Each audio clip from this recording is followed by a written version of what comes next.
Assalamualaikum warahmatullahi wabarakatuh. Saya Isabella Nindya Kalista dengan NPM 2531041072 dari kelas 1B Fakultas Keguruan dan Ilmu Pendidikan Universitas Lampung angkatan 2025. Di sini saya akan membuat video pidato dengan tema hilangnya minat baca di era digital untuk memenuhi tugas mata kuliah pembelajaran berbicara. Baiklah, saya mulai. Assalamualaikum warahmatullahi wabarakatuh. Salam, Om Swastiastu, Namo Buddhaya, salam kebajikan, dan tabi pun. Yang saya hormati Ibu Dr. Eka Sofia Agustina SPD MPD dan Ibu Siska Meirita SPD MPD selaku dosen pengampu mata kuliah pembelajaran berbicara dan rekan-rekan mahasiswa yang saya banggakan. Pertama-tama, mari kita panjatkan puji dan syukur kehadirat Allah Subhanahu wa Ta'ala yang selalu mencurahkan rahmatnya pada kita semua. Tak lupa sholawat serta salam kita panjatkan kepada Nabi besar kita, Nabi Muhammad Sallallahu Alaihi Wasallam.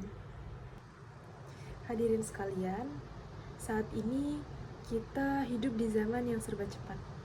Hanya dengan bermain gawai kita bisa tahu semua yang terjadi di seluruh dunia. Seolah semua informasi tersedia, tetapi dengan kemudahan seperti sekarang ini, ada satu masalah yang jarang kita sadari, yaitu menurunnya minat baca di kalangan masyarakat, terutama pada remaja. Dulu, membaca merupakan kegiatan yang membanggakan. Anak-anak banyak yang pergi ke perpustakaan untuk membaca buku dan menambah pengetahuan baru. Namun, seiring berjalannya waktu, kebiasaan membaca mulai tergantikan dengan gawai dan bermain media sosial. Saat ini, membaca buku yang tebal dianggap membosankan, sedangkan bermain media sosial berjam-jam terasa menyenangkan. Padahal, dengan kita membaca buku, itu bisa membuka jendela dunia loh. Fenomena ini sebenarnya bukan sekedar tentang malas membaca, tetapi tentang perubahan cara berpikir. Banyak orang zaman sekarang yang ingin mengetahui banyak hal, tetapi tidak ingin memahaminya dengan mendalam, sehingga hanya ingin yang singkat, padat, dan instan, seperti mie instan, tetapi tidak bergizi. Saat ini, generasi muda banyak menghabiskan waktu di depan layar, entah itu untuk bermain game atau bermain media sosial.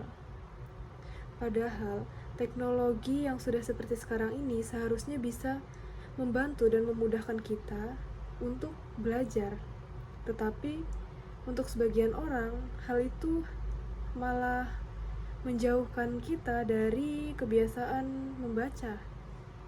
Membaca membutuhkan fokus dan waktu yang lama, dan itu sekarang dianggap membosankan. Dan hal itulah yang menjadi tantangan terbesar di era digital seperti sekarang. Padahal membaca itu bukan sekedar menambah ilmu pengetahuan, tetapi juga membentuk cara berpikir kita, agar kita mampu menilai dan membedakan mana yang benar dan mana yang salah, sehingga kita tidak mudah percaya pada berita palsu dan tidak mudah terprovokasi sesuatu masalah. Tentunya hal ini tidak boleh dibiarkan begitu saja. Ada beberapa hal yang bisa kita lakukan untuk menumbuhkan kembali minat baca yang telah hilang, yaitu dengan membiasakan diri membaca setiap hari 10-15 menit, dengan membaca bacaan yang kita sukai seperti novel dan cerita pendek yang tentunya ramai di kalangan anak-anak muda. Dan lama-kelamaan kebiasaan kecil tersebut akan menjadi kebutuhan kita karena kita sering membaca setiap harinya. Era digital sebenarnya tidak selalu buruk, asalkan kita bisa memanfaatkannya dengan bijak, seperti untuk mencari misal artikel ilmiah, dan mencari berita-berita yang bermanfaat. Kita juga jangan hanya menggunakan teknologi untuk hiburan saja, tetapi gunakan juga untuk mencari ilmu dan inspirasi-inspirasi agar teknologi bisa menjadi jembatan untuk kita dan bukannya penghambat untuk budaya membaca. Mari kita mulai dari langkah-langkah kecil seperti mengurangi 1 jam untuk bermain gawai dan menambahkan 1 jam untuk membaca buku. Karena 1 halaman yang kita baca sekarang bisa melahirkan perubahan yang besar di masa depan. Seperti kata pepatah, bangsa yang besar adalah bangsa yang membaca. Maka jika kita ingin Indonesia menjadi bangsa yang besar, kita harus bisa menumbuhkan jiwa membaca. Sekian pidato yang dapat saya sampaikan. Terima kasih dan wassalamualaikum warahmatullahi wabarakatuh.